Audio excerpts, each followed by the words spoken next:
భారతీయ ఋషుల చరిత్రలో ఈరోజు మనం కశ్యప మహర్షి గురించి తెలుసుకుందాం. సృష్టికర్త అయిన బ్రహ్మ సృష్టించిన మరీచి, కర్దమ మహర్షి కుమార్తె అయిన కళా దంపతులకు కశ్యపుడు జన్మించాడు. పృథ్వీపై సమస్త జీవజాలము ఉద్భవించి వ్యాప్తి చెందడానికి కారణజన్మునిగా ఇలపై అవతరించిన మహనీయుడు కశ్యప మహర్షి. కశ్యప మహర్షి వలన వృద్ధి పొందిన సృష్టి కావున ఈ భూమికి కాశ్యపి అను పేరు వచ్చింది. ఈయన ఆయుర్వేదిక విజ్ఞానవేత్త. కశ్యపుడు అత్యంత తపశ్శక్తి సంపన్నుడు.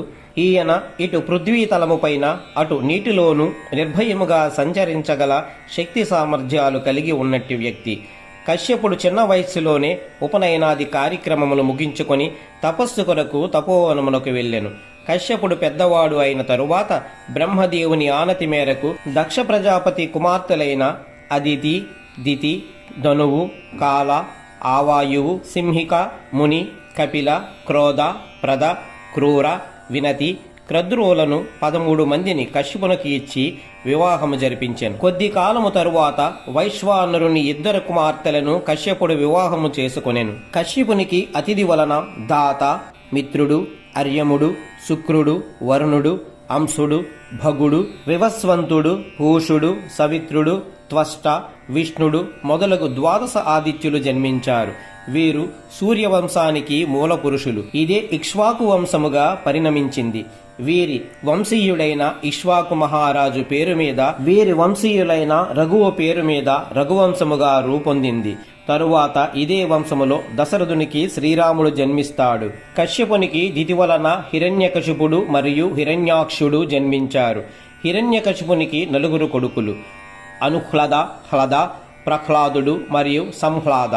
వీరి మూలముగా దైత్యులు అనగా రాక్షసుల వంశం విస్తరించినది. కశ్యపునికి వినత వలన గరుత్మంతుడు మరియు అనూరుడు జన్మిస్తారు.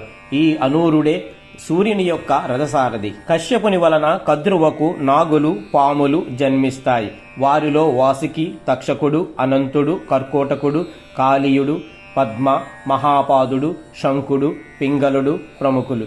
తల్లి కారణముగా నాగులకు కద్రుజ అని పేరు వచ్చింది.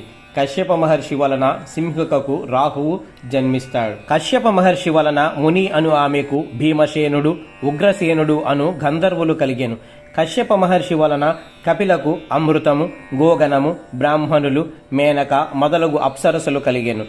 కశ్యప మహర్షి వలన క్రూర అను ఆమెకు సుచంద్ర, చంద్ర, హంత్రాదులను జన్మించిరి. కశ్యపుడు తన భార్య స్వాధ్యతో కలిసి సంతాన ప్రాప్తికై తపస్సు చేశాడు. పరమేశ్వరుడు ఆ దంపతులకు ప్రత్యక్షమై, నీవు రాబోయే జన్మలో కేసరి అని వానర శ్రేష్ఠుడిగా జన్మించి హనుమంతుడనే ఒక మహాపురుషునికి తండ్రి అయి చరితార్థుడు అవుతావు అని పలికెను. ఆ వరప్రభావము వలన తరువాత జన్మలో కేసరిగా పుట్టి ఆంజనేయునికి జన్మనిచ్చి శ్రీమద్ రామాయణమునకు మూలస్తంభమై చరితార్థుడైనాడు. మానవుని సుఖజీవనమునకు నీరు ముఖ్య ఆధారము గనుక కశ్యపుడు శంఖ నిర్మాణమునకు నది, సముద్ర తీరములను ఎంచుకొని ఆ అన్వేషణలో సఫలీకృతుడైనాడు. తద్వారా కశ్యప ప్రజాపతిగా ప్రజల అభిమానమును పొందినాడు. నదీ తీరములు, జలనిధులు మిక్కిలిగా ఉన్న సీమలలో ప్రజా సంఘముల ఏర్పాటుకు పునాదులు వేశాడు కశ్యపుడు. కశ్యపుని తనయుడు గరుత్మంతుడు. గరుడు పక్షులలో బలాఢ్యుడు. విహంగాధిపతి. ఒక గుహలో నాగజాతీయుడైన వాసుకితో గరుడు భీకరముగా పోరాడసాగాడు. కశ్యప మునీంద్రుడు ఆగమేఘాల మీద అక్కడికి చేరి హోరాహోరీగా సాగుతున్న అనేక దినాలుగా ఎడతెరిపి లేకుండా ఆ యుద్ధము వలన, రణోత్సకత వలన, యుద్ధోన్మాదము వలన శాంతికి భంగము కలుగుతుందని, లోకాలన్నీ అతలాకుతలమవుతాయని ఇరువురికి నచ్చజెప్పి వివేచనతో ఆ భీకర యుద్ధాన్ని ఆపి ఆత్మజుడైన గరుడుణ్ణి రమణుక దీపమునకు అనగా నేటి ఫీజీ దీపమునకు పంపించాడు. విహాగాధిపతికి విరోధి అయిన వాసుకి సర్పరాజును కుమారక్షేత్రములో భద్రముగా నివసించుము అని ఏర్పాటు చేశాడు. పక్షి, జంతు, కీటకాది ప్రాణులు నిరపాయకముగా వివిధ జాతులు జీవనమును కొనసాగించగలిగే ప్రదేశాలను ఎంపిక చేయుటలో కశ్యపుని దూరదృష్టి, ప్రజ్ఞ ద్యోతకమవుతున్నవి. జీవకోటిలోని వైవిధ్యతలను పరీక్షిస్తూ వాటి పురోగాభివృద్ధికి తోడ్పడిన మునివర్యుడు కశ్యపుడు. ప్రకృతిలో సమతౌల్యతను కాపాడేందులకై అతడు ఎన్నో కఠిన పరీక్షలను ఎదుర్కొని కఠోర శ్రమదమాదులకు ఓర్చి అన్ని వర్గాల వారిని ప్రేమ ఆప్యాయతలతో సమాదరించి తద్వారా ఎల్లరునూ తన వాక్కులను వేదవాక్కులుగా అపేక్షతో శిరస వహించేలాగున చేయగలిగిన మేధావి కశ్యపుడు. కశ్యప సంహిత అను గ్రంథమును రచించి ఆయుర్వేదిక విజ్ఞానమును పెంపొందింపచేసి సర్వమానవాళికి ఉపయుక్తకరము చేసెను. ఈ గ్రంథము ద్వారా శిశువుల ఆరోగ్య రక్షణ మరియు స్త్రీల గర్భ రక్షణలకు ఎన్నెన్నో ఉపాయములను ఈ గ్రంథము ద్వారా విశదీకరించెను. కశ్యపుడు పిల్లలకు సంబంధించిన విద్యా విధానములో, ప్రసూతి వైద్య విధానములో నిష్ణాతుడు. ఈయనచే విరచితమైన గ్రంథము కశ్యప సంహిత ప్రశ్నోత్తరాల రూపములో ఉంటుంది. ప్రసూతి వైద్యములో కశ్యపుని కృషి గణనీయమైనది. ఆయుర్వేదానికి సంబంధించిన 8 విభాగాలలో కశ్యపుని కృషి అనితర సాధ్యము. కాయా చికిత్స, శల్య చికిత్స, శాల్యకతంత్ర, అగాధతంత్రము, భూత విద్య, కౌమార, భృత్య, రసాయన తంత్రము, వాజీకరణ తంత్రము అంటూ ఆయుర్వేదానికి సంబంధించిన అన్ని విభాగాలలో కశ్యప ప్రభావము ఉంది. అదే విధముగా కశ్యపుని వైద్య విధానములో 7 విధాలు తెగుమందులను తయారు చేసేవారట. చూర్ణము, శీత కషాయము, స్వరస, అభిషవ, పంట, కలక, క్వత మొదలగు చూర్ణముల వలన పిల్లల పెరుగుదలకు సంబంధించిన ఎన్నో సూచనలను తన గ్రంథములో అందించాడు. కశ్యప సంహిత అనే గ్రంథము ఆయుర్వేద వైద్య గ్రంథాలలో మొట్టమొదటిది.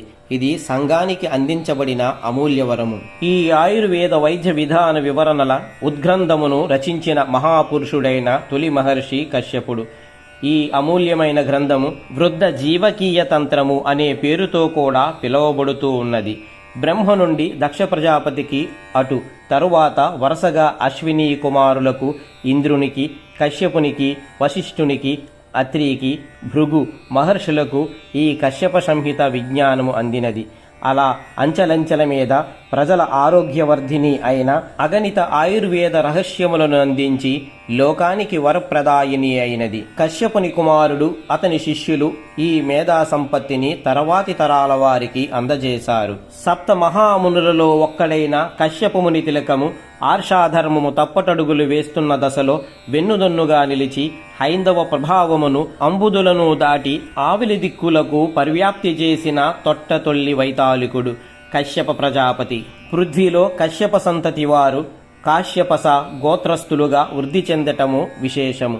ఆ ఋషపుంగువునకు నమోవాకములు. సర్వేజన సుఖినో భవంతు.